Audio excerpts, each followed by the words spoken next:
Digital media के माध्यम से आ रही है कि बिहार की बीजेपी की बागडोर आपके हाथों में सौंपी जा रही है।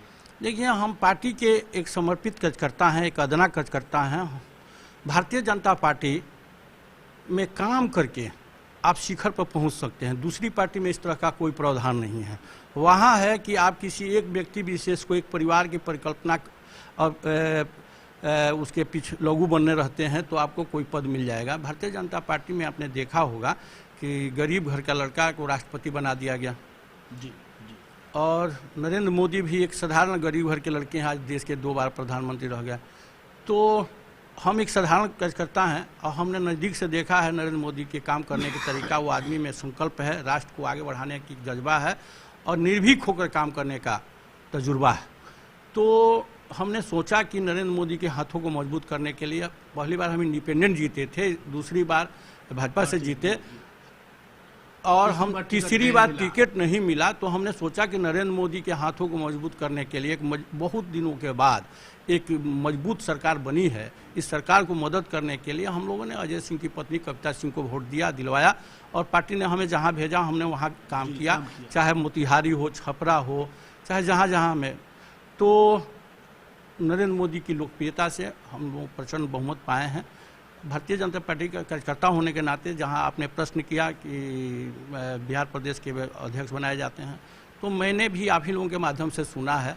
हमारी किसी बड़े नेता से कोई बात नहीं हुई और भारतीय जनता पार्टी जो भी जवाबदेही देगी हम उसे निष्ठा और ईमानदारी के साथ पूरा करेंगे। क्या इसको सिवान वासी ये माने कि 2019 में जो आपके साथ आपका टिकट कट गया और आपने पूरी निष्ठा और समर्पण की भावना से पार्टी के फैसले के साथ आप खड़े रहे, क्या आने वाले समय में इसका कुछ इनाम अध्यक्ष पद के साथ मिलेगा? देखिए, हम राष्ट्रीय अध्यक्ष हम लोगों के अमित शाह जी छपरा के माननीय सांसद रूढ़ी जी भी थे। उसमें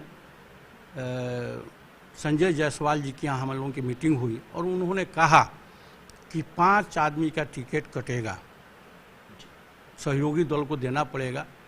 जब 17-17 पर समझौता हुआ उसी समय हम लोगों को लग भी गया था।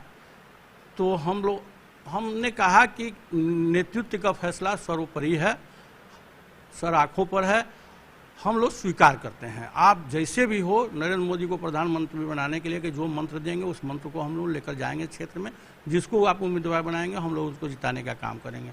निष्ठा ईमानदारी के साथ हम लोगों ने मदद किया है। अफसोस हो रहा है कि हमारी सरकार एक एक वोट के लिए तरस रही है।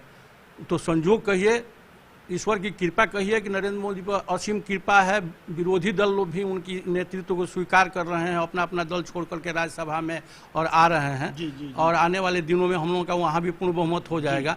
लेकिन सोचिए, अगर 10-12 सीटें अगर कम आई होती तो आज यह दिन देखने को नहीं मिलता, 370 धारा नहीं हटता। तो बहुत बड़ी बात है। तो इसलिए उस नेतृत्व के फैसले को हम लोग मानते हैं, सर्वोपरि हैं। हम लोग पहले ही हमने कहा है कि राष्ट्र सर्वोपरि है। पार्टी में हम लोग किसी पद के लिए नहीं आए हैं, देश की मजबूती के लिए आए हैं। और भारतीय जनता पार्टी का एक एक कार्यकर्ता संकल्पित होकर काम करता है।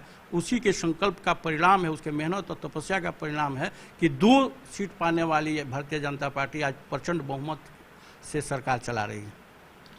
तो हम ये माने कि इस सच्चे कार्यकर्ता और निष्ठावान को कहीं ना कहीं अगर पार्टी अगर ये जिम्मेवारी देती है, जवाबदेही देती है, तो चूंकि ये बहुत बड़ा ये है, बहुत बड़ा पद है, पूरे बिहार के प्रभारी अध्यक्ष बनेंगे आप।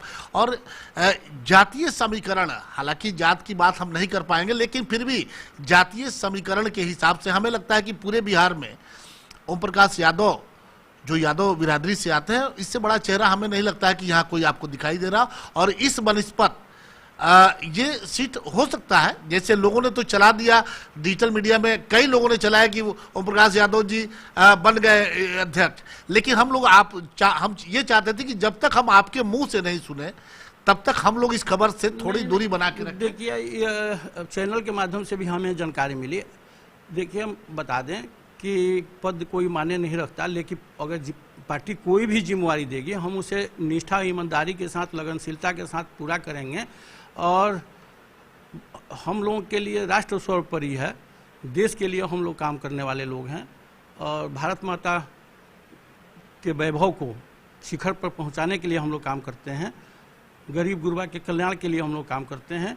तो जो भी पार्टी हमें जिम्मेवारी देगी हम उसको निभाएंगे। और सिर्फ हम ही नहीं, हमारे और भी जो भी सांसद हैं उस सब लोगों को हमें लगता है कि पार्टी कहीं ना कहीं समाहित करेगी, कहीं ना कोई पद देगी।